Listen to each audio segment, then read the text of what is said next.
جن کی محبت یا مودت سرمایہ ایمان ہے، جن کی مودت تقاضۂ قرآن ہے، بلکہ جس گھرانے کی مودت کل ایمان ہے، جن کا ذکر انتہائی عالی شان ہے، آج اسی گھرانے کی کہکشاں کے ایک انتہائی حسین ستارے سیدہ کائنات بی بی فاطمہ الزہرا سلام اللہ علیہا کے پیارے مولا کائنات مولا علی کرم اللہ وجہ الکریم کے راج دلارے امام موسیٰ کاظم علیہ السلام کے ماہپارے کی بارگاہ میں عقیدتوں کے موتی مل کے پیش کرتے ہیں ناظرین، اور ان کے ذکر سے یعنی ان کے ذکر کے حسین پھولوں سے اپنے آنگن کو مہکاتے بھی ہیں، اس کو سجاتے بھی ہیں، بلکہ یوں کہیے کہ اس کی خوشبوؤں سے اپنے قلوب کو مہکاتے ہیں، جو مصطفی گلشن کے ایسے حسین و جمیل اور مہکتے پھول ہیں جن کا در جود و سخا کا بہتا دریا ہے، اور جن کا نام نامی نجات کا ذریعہ ہے، جن کی نسبت دنیا و آخرت کا قرار ہے، جن کا عشق ایمان و ایقان کا نکھار ہے، جو سلسلہ ائمہ اہل بیت کے 8ویں امام ہیں، سنہری کڑی میں وہ امام علی رضا علیہ السلام ہیں۔ ناظرین کرام، امام موسیٰ کاظم علیہ السلام کی جگر گوشے امام علی رضا علیہ السلام وہ با کمال ہستی ہیں جو اولیاء زمن کے سرخیل اور علم ظاہری و باطنی کے حامل ہیں، جو خانوادہ نبوت کے چشم و چراغ بھی ہیں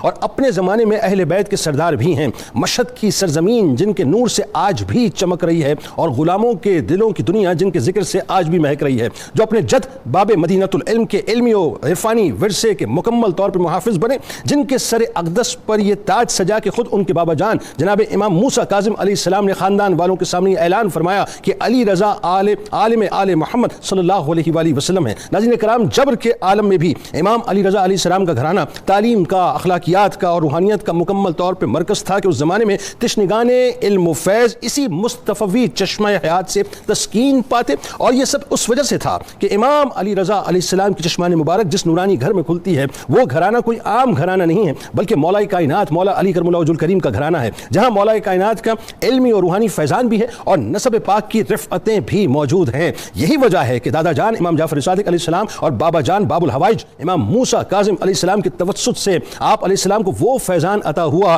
کہ 20 سال کی عمر مبارک میں مسجد نبوی میں منبر رسول صلی اللہ علیہ وآلہ وسلم پر تشریف فرما ہے۔ نانا جان کی قربت و نگاہ کرم ہے، مولا کائنات مولا علی کرم اللہ وجہ الکریم کی علمی و روحانی وراثت ہے، مسند علم و افتاح ہے، زمانہ امام مالک رضی اللہ تعالی عنہ کا ہے جن کا پورے عالم میں شہرہ ہے، لیکن باب مدینۃ العلم کے روشن تارے انتہائی شان کے ساتھ اور بڑے احترام سے مسند علمی سجائے تشریف فرما ہے۔ چاروں طرف علمی اور روحانی پیاسوں کا ایک ہجوم آپ کے گرد نظر آتا ہے۔ اس وقت کی بڑی بڑی ہستیاں علمی تشنگی مٹانے اور سیراب ہونے کے لیے بےتاب و بے قرار نظر آتی ہیں۔ مقام و مرتبہ وہ کہ بڑے بڑے جید اکابرین امت آپ علیہ السلام کی بارگاہ میں آپ کے علمی و عرفانی رفت کے آگے سروں کو جھکاتے ہوئے نظر آتے ہیں۔ امام ابن ابی حاتم لکھتے ہیں کہ یہ اہل بیت کے سردار ذہین و فتین، آل ہاشم میں ممتاز اور ذکی شخصیت کے حامل ہیں۔ محدث کبیر امام ابن حبان آپ علیہ السلام کے بارے میں لکھتے ہیں کہ امام علی رضا علیہ السلام اہل بیت السادات میں سب سے زیادہ عقل مند، ہاشمیوں میں سے اجل اور ان میں سب سے عظیم ہیں۔ امام ذہبی علیہ رحمہ لکھتے ہیں کہ پس آپ علیہ السلام سے بڑھ کر کوئی افضل عالم یا پرہیزگار نہ تھا۔ آپ علیہ السلام کا نام آل محمد صلی اللہ علیہ وآلہ وسلم میں سے رضا ہے،